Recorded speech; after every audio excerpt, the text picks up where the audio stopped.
People who have cut other people out. What was the final nail in the coffin? My first year of university, I found out my mum had a lesion in the center of her brain, and the amount of fluid and pressure on her skull required immediate treatment. She was in hospital receiving treatment for weeks while I tried to navigate my studies and living away from home for the first time. I was a mess of anxiety and stress for months. During this time, one of my very close friends continually got angry at me for not giving her enough attention despite never contacting me to check on my mother's situation or how I was coping. But I was expected to check in on her constantly and initiate all contact. I just deleted her number and unfriended her. My mother, brother, and sister are all incredibly toxic people, but I never cut them out because they're family. Then the stuff really hit the fan. When I was getting married, at our Jack and Jill party, my mother was taking tons of pictures, as expected, but they were of me and my brother, me and my dad, just me, my brother and my dad, etc. She didn't want my wife in any of them. I spoke up and said that my future wife should be in these pictures. It's her wedding day too. My wife, who was understandably upset, walked away from the weird photography session.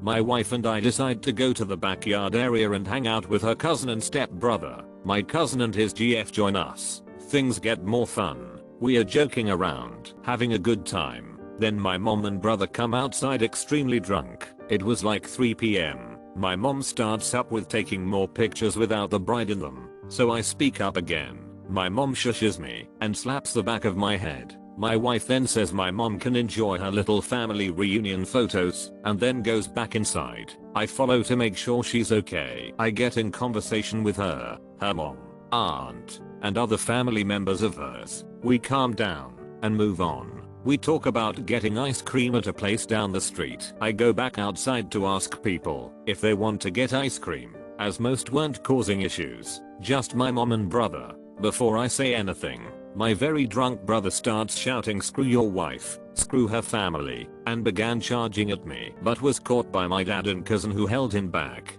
He was of course kicked out. My mom left with him in tears. My parents are divorced and don't associate with each other at all. Apologized to everyone and left out of embarrassment. Wedding day comes. My brother is no longer my best man and is not invited. My sister is here from the other side of the country. The ceremony goes perfectly. My sister refuses to attend the pictures being taken of family and wedding party outside. During the reception, my wife, friends, some of my wife's family, and I are busy dancing on the dance floor. We notice my sister crying and walking around from table to table. We ignore it, as we expected her to try something dumb at our wedding. We find out from someone that my sister was trash talking my wife in the bathroom. We don't want to deal with drama on our big day, so we have the person in charge of the wedding hall / supervising the reception staff talk to her about her behavior. She told us we could during the wedding planning process. My sister freaks out and acts all offended. She and my mom then stage a walkout protest of our wedding, taking a large majority of my aunts, uncles, and cousins with them. Not all, thankfully. To this day, it's been 4 years. I haven't spoken to anyone who walked out. I cut my biological dad completely off because he just didn't try. When I was younger, I cut contact with him because he didn't believe me when I told him his new wife was abusing me and my sister. I petitioned for my parents' custody agreement to be changed and everything to protect me and my sister. We didn't see him again as minors. When we were adults, he reached out to me and expressed regret at not being there for us and wanted to reconnect.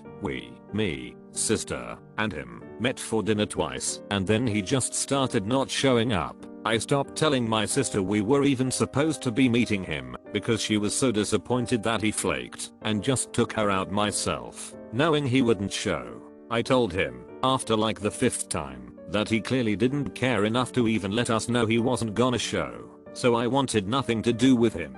He replied in some apologetic way, but I left him on read. Fast forward about 6 years. I got married, and my husband has a lot of regrets about his estranged father dying before they could reconnect, so I reached out to my BO dad again. No plans were made to meet, but we did chat occasionally, until it became just me initiating conversation and him not ever reaching out to me first. I stopped sending him messages about 5 months after I got married. I've been married 3 years and haven't heard from him even once since. After nearly 50 years of friendship, my idiot friend ruined a road trip and almost got us arrested in the process. It started a few hours into the trip when a really bad thunderstorm broke out. So bad that even with the windshield wipers going at top speed, it was really hard to see. He was driving my car in the left lane going 112 kilometers per hour, and I asked nicely for him to slow down. He wanted to pass the huge semi on our right who was sending up a wall of water, making it even harder to see. I asked twice more for him to slow down until I finally started screaming at him,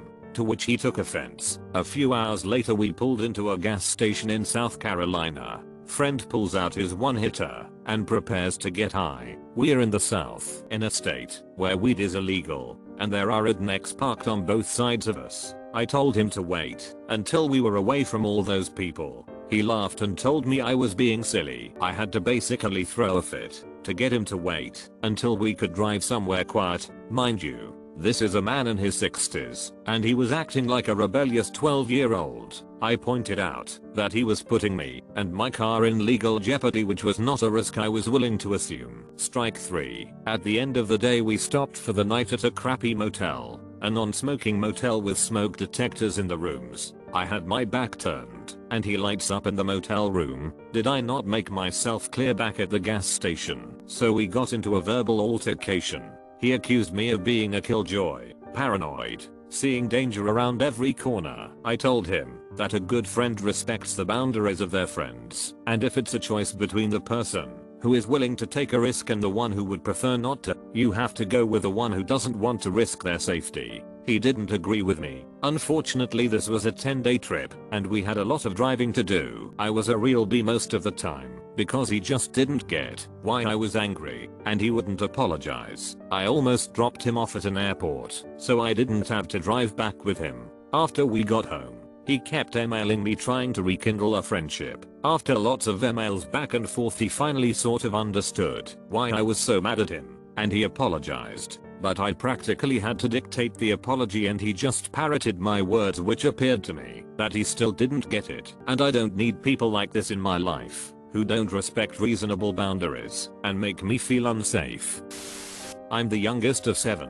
My dad married 3 times. First marriage, 3 daughters. Second marriage, my sister and then myself. Third marriage, 2 grown stepsons. We had a massive schism in my family when I was 12 that resulted in my 4 sisters no longer speaking to my father, largely instigated by my half-sister who I will call C. Consequently, I had no contact with most of my sisters or my birth mother for 15 years. After some rough teenage years, I went away to university, dropped out and ended up coming back home. C had made some steps to make amends with my dad and adopted mother. So I tried to rebuild a relationship with her, moved into an apartment where she lived across the back lane, so we would hang out once in a while and things were okay. C has bipolar disorder and frequently goes off her medication or combines it with alcohol, leading to violent outbursts. At one point she and her then boyfriend were constantly getting into violent arguments, and I was doing my best to stay out of them. After one particularly bad argument, I bought her boyfriend a Greyhound ticket just to get them away from each other.